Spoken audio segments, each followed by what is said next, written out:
and welcome to Hot Money on Bloomberg Quint Live, India's first digital live streaming business news service. This is a show which gives you a complete wrap of all the stocks that are buzzing in trade. I'm Darshan Mehta. Let's welcome our experts then. Independent investment advisor Vivek Mawani and Avinash Shodakshekhar of Joindra Capital join us on the show. Thank you to both of my guests for joining me. Today on the show, we'll discuss Tata Steel. The company came out with numbers. It recorded a 64% fall in profits year on year, reaching the lowest level in 2 years. The June quarter also recorded the lowest margin seen in 7 quarters.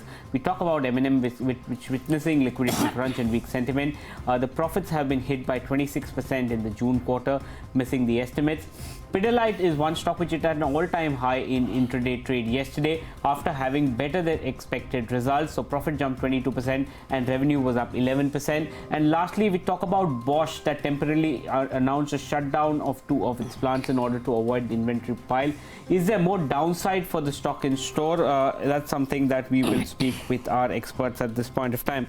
But let's start with the first stock, and that is Tata Steel. To just get a synopsis on what happened with the results or any kind of guidance that the management has said, Nikki Mirchandani is joining us to give us the 5 key takeaways that she took out from Tata Steel's earnings. Nikki, what are the 5 most important things? All right, I'm just going to directly start off with the way Indian steel operation that continues to outperform most of the street estimates. That's typically a trend which has been panning out from last few quarters. And if you look at the European division, that continues to be drag. Even in this quarter, there is no different story which is played out. What typically stood out for me, as well as most of the brokerages houses, is the fact that the company has stuck to its $1 billion debt reduction guidance, which is despite the kind of fallout that we've seen in terms of the termination of contract for Southeast Asian business a day prior, and also the Thyssen Group deal which went off earlier part of the year. Having said that, how does it plan to stick to the guidance? It's already slashed the capex requirement targets by 25% for this year. It has signed in an MOU for its Thailand unit now, day just after it terminated the contract for the sale of its Southeast Asian business.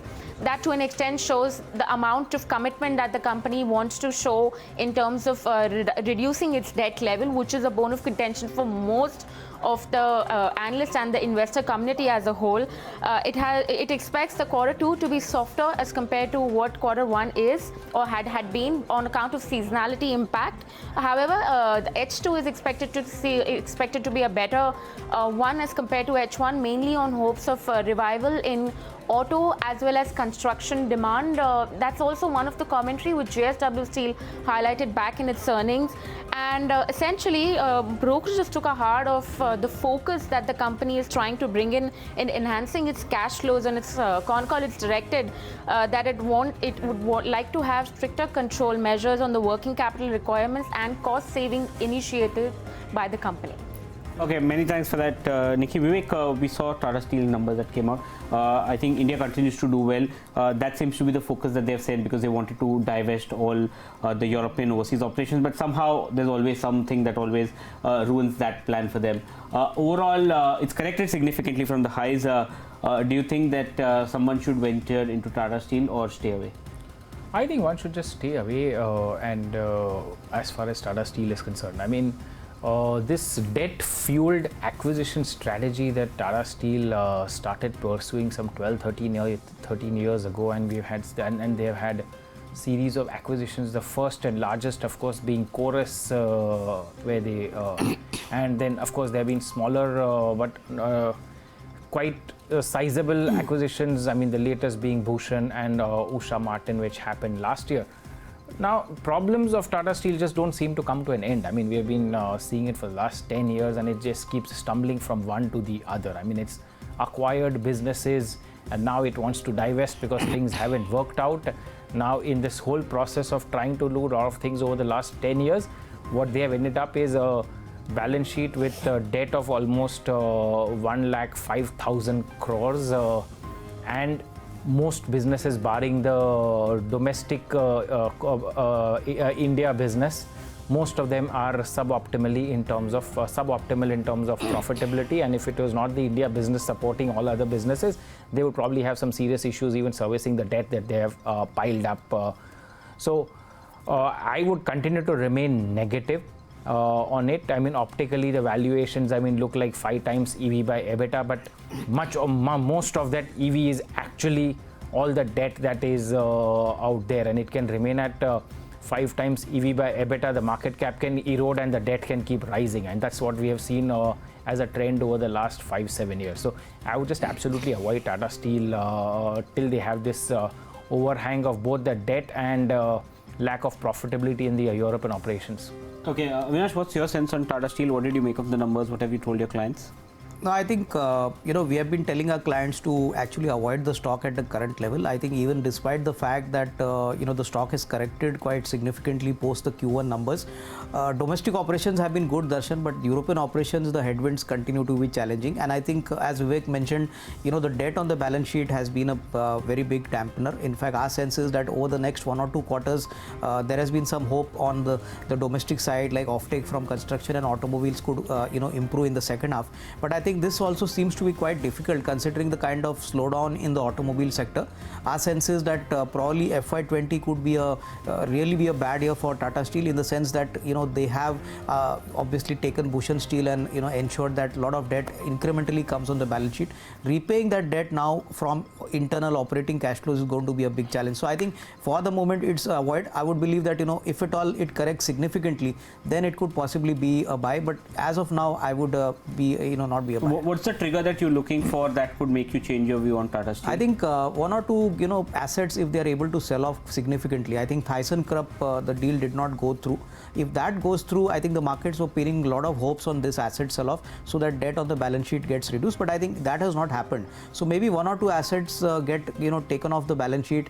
Debt comes to reasonable levels. I think despite the fact that debt is considerably high, these kind of asset sell offs will give a decent amount of confidence to the markets. But I think that is still some time away. Okay, and you also feel that what's the trigger that you're looking for? Because they're looking to sell.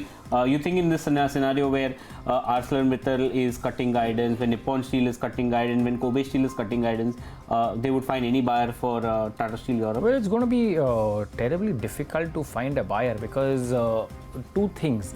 Globally, if one is looking at a slowdown / a global recession, which a lot of central banks and a lot of learned economists seem to be predicting or preparing for, if I may put it that way, then there is absolutely going to be no buyers for any asset. I mean, forget Tata Steel's European operations, even ArcelorMittal, if they had to sell, or Kobe Steel had to sell some of their good performing assets, there may probably be no takers.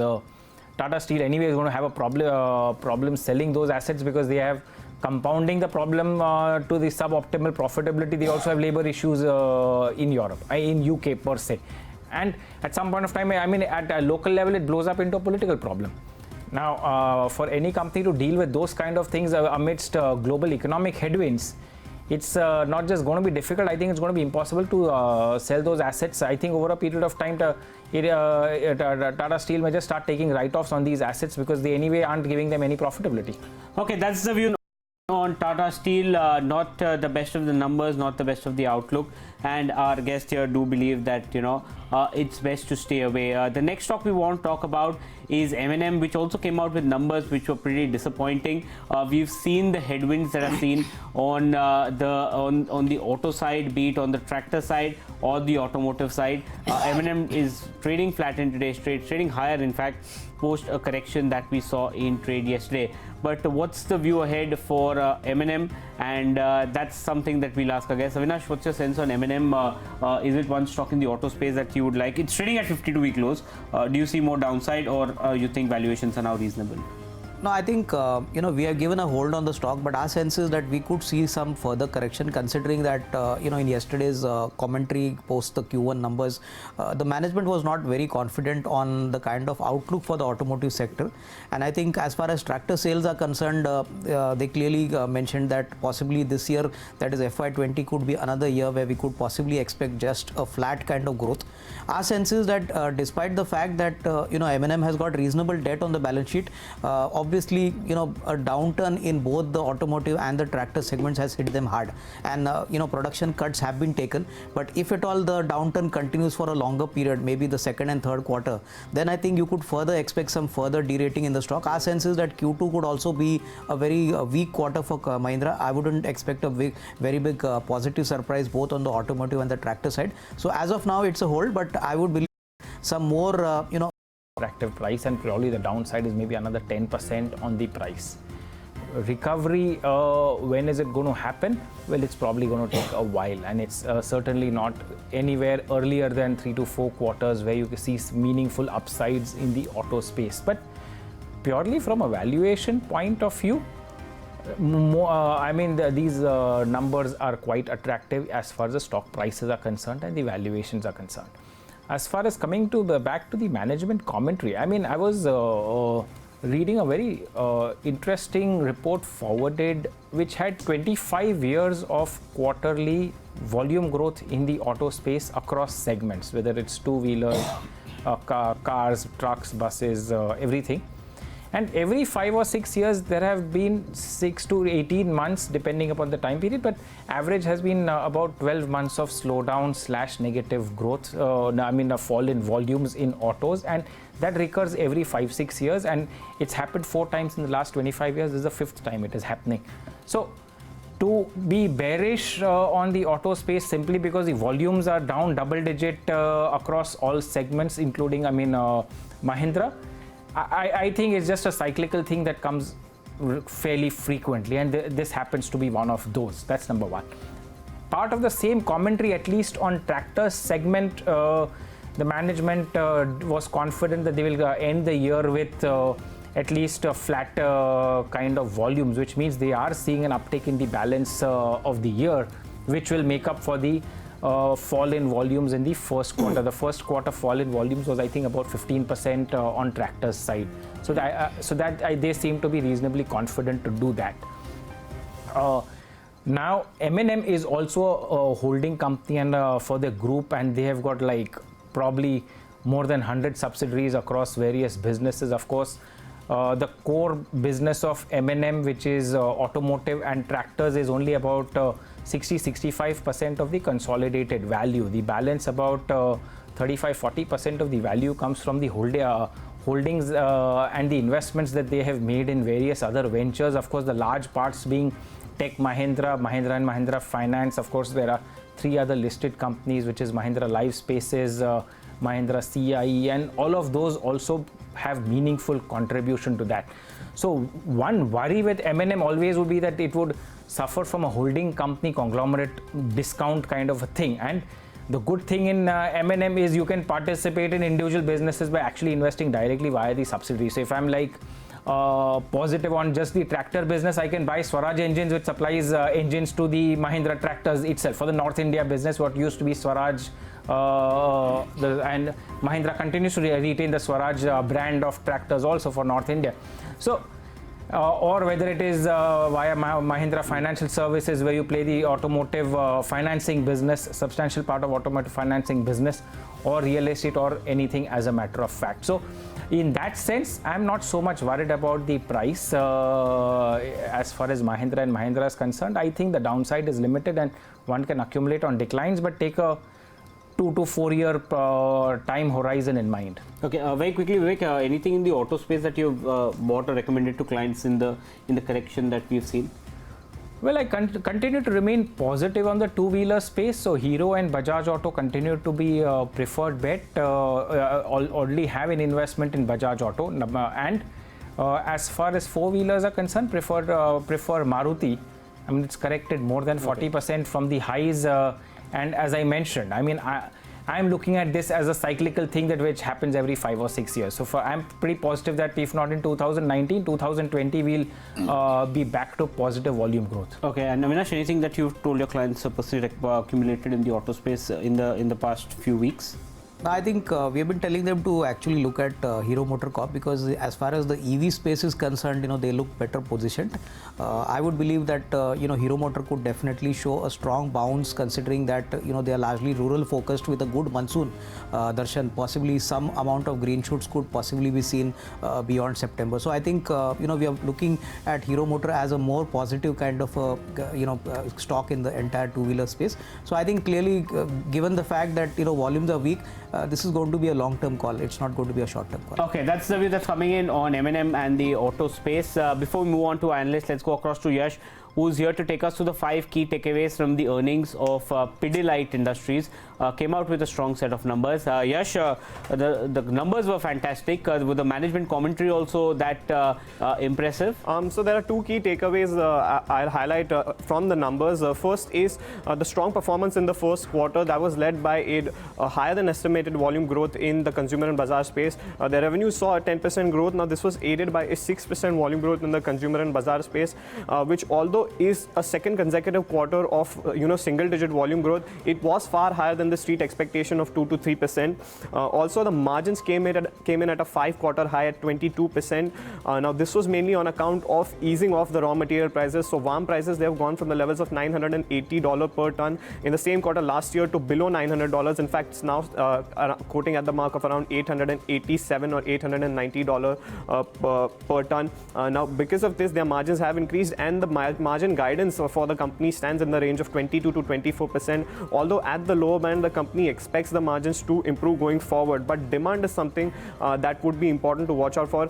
Now, they continue to remain cautiously optimistic, is what they say when it comes to the demand outlook. But the main reason that we saw this improvement in terms of volume growth and the confidence that the management has is because of its focus on the tier 2 and tier 3 cities. There were several brokerage reports that also highlight the fact that they see substantial potential for the company in terms of expanding the distribution network in these areas. This was also rewarded with the fact that the MSCI rebalancing that came out today, the company has moved into the MSCI large cap index with a weightage of 0.5% from the MSCI mid cap space.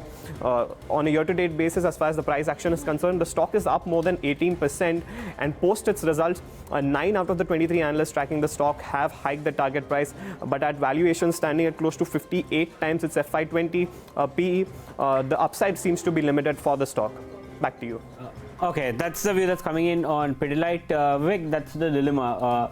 You have quality stocks and you have high valuations, but growth certainly seems to be a worry for a lot of people. Pidilite no doubt came out with strong set of numbers. How do you play Pidilite? See, as far as Pidilite is concerned, as you rightly mentioned, I mean, good quality stocks are valued very richly. So this is in the same league as, say, an Asian Paints or a Havells or an Astral Poly, or, I mean, those kind of companies. All of them having some linkage to building materials and interiors and stuff like that. Now, Pidilite, at least at this point of time, to my opinion, risk reward does not seem very attractive. Although till they deliver double-digit revenue and profit growth, these high valuations of 55 and 60 times earnings will sustain. But longer term, clearly concerns on the business of Pidilite is emerging, and those could be fairly serious according to me. One is as far as their core business, which is adhesives, where Fevicol is the mainstay. Competition definitely is coming in, and one just needs to visit a hardware store and see what all new products from other companies now compete for mind space and shelf space with Fevicol itself. So over a period of time, either the demand will moderate or the pricing power which Fevicol has had for a very strong franchise for the last almost 40-45 years, I think at some point of time that's probably going to erode. Second, the mainstay of Fevicol itself, which used to be the carpenters and the contractors who do the interior work, now there itself is a macro trend in terms of you and I getting our furniture made to buying ready-made furniture. So which means there are large, so furniture is mass produced in very large factories, and we don't have carpenters sitting in our house making our furniture for ourselves. So the demand itself moves from small carpenters, small contractors to larger corporates, larger factories producing furniture. So the whole dynamics of the trade as far as the adhesives business is concerned changes, which also partly erodes either the pricing power or in terms of opening up opportunity for competition, which could just be able to sell better, because then suddenly from B to C it becomes a B2B business. Of course, Pidilite is conscious about that, and over a period of time have built new growth engines, whether it is waterproofing products and solutions to other chemicals, all related in a way. But those are yet to pick up in terms of revenues and profitability to a sizable thing that if Fevicol were to, I would say, plateau out, whether those growth engines can still sustain a double-digit growth in Pidilite on a consolidated basis. So there are some doubts. So long as the double-digit growth continues in the near term, maybe next 1 or 2 years, the concerns are not very serious, so these valuations will sustain. But over a period of time, I think the valuations will derate. Okay, that's the view on Pidilite. What's your sense on Pidilite? What did you make of the numbers and commentary? No, I think clearly numbers have been much better than what the street expected. Operational revenues up by 11% and margin improvement in this kind of quarter was quite commendable. I think crude prices softening, again VAM prices coming down should help them in the near term. We have got a hold on the stock, but definitely would not advise fresh buying. Valuations definitely seem to be fair to expensive now.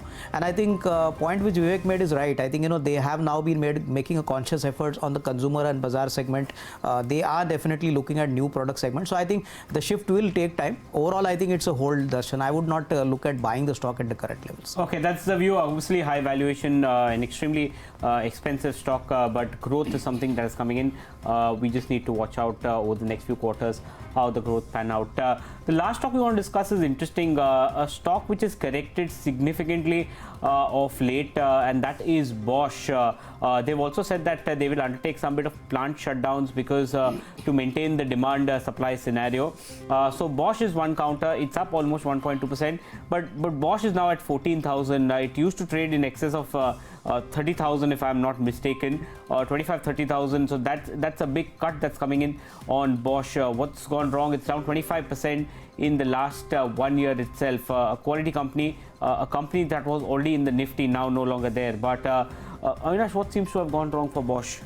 No, I think for them, the main customer segments are the commercial vehicle, the tractor segments and the two-wheeler segments. I think they have been hit very badly by the volume degrowth, and since they operate in a very highly capital intensive business, they have to make huge investments year after year, and these investments, once capacity utilizations do come down, there is a problem of utilization. So I would believe that they have been hit largely by the automotive slowdown, and since they don't have a very large export presence, I think the domestic market is the main market for them. Our sense is that the next 3 to 6 months, Darshan, are going to be equally bad. I think they have announced production cuts both at their Tamil Nadu and their other facilities. So this is not going to help them. At best, the capital structure of the business continues to be extremely strong, fairly, virtually no debt on the balance sheet. But looking at the kind of volume degrowth from most of the larger frontline companies, I would believe that, the stock could possibly react negative once the numbers are out. So as of now, at these levels, I wouldn't be a buyer. Okay, you wouldn't be a buyer. What's your sense, Vivek? What according to you has gone wrong for Bosch? Well, actually multiple things have gone wrong, and they will continue to go wrong as far as Bosch is concerned globally, not just in India, globally. Now, as far as Bosch India is concerned, I don't track it very closely, so I'm going to reserve my comments to the big picture. Short term, of course, next 1 year, most auto companies aren't very optimistic and giving any positive outlook or guidance. So Bosch will continue to be hit on volumes, as Avinash mentioned, and these are businesses which are high fixed cost, where so the reverse operating leverage also plays. I mean, with fall in volumes, there's a disproportionate fall in margins and profitability given high fixed cost structure of their businesses. Longer term, the whole disruption in the automotive space with electric vehicles and a lot of the new technologies, Bosch, not just here, globally, is totally leveraged to the internal combustion engine, which for the last 150 years has stayed, but serious, I would say, likelihood of the engine and everything around the engine getting disrupted. One really doesn't know how Bosch is, I mean, at least I'm not very clear how does Bosch replace that the core business that it has. So as far as entire auto ancillary space is concerned, I'm actually concerned and avoiding most companies, barring only the 4 or 5 segments which, irrespective of any disruption in technologies, these 4 or 5 segments will continue and will continue to do well. And maybe if we have time, maybe I could just list out those 5 segments. One is of course the exterior, the body of any vehicle, whether it's a two-wheeler or a commercial vehicle, truck or a bus, or even a, so the exterior, the body panels, whether the material could change from current sheet metal steel to something more lighter, but you'll still have the body parts and the paint. So with body parts go the paint. So there you have the likes of Kansai, Nerolac and all of that, unlikely to get disrupted. The second is the wheels and the tires. Irrespective of the technology, there's going to be no change over there. Third is the interiors of the vehicle, which is seats and the interior, all the bells and whistles and the trimmings and all of that. Fourth, the electricals and electronics. So electronics, there could be a lot more, but the basic electricals that we have today in terms of lights, the air conditioning, and those electricals also unlikely to change.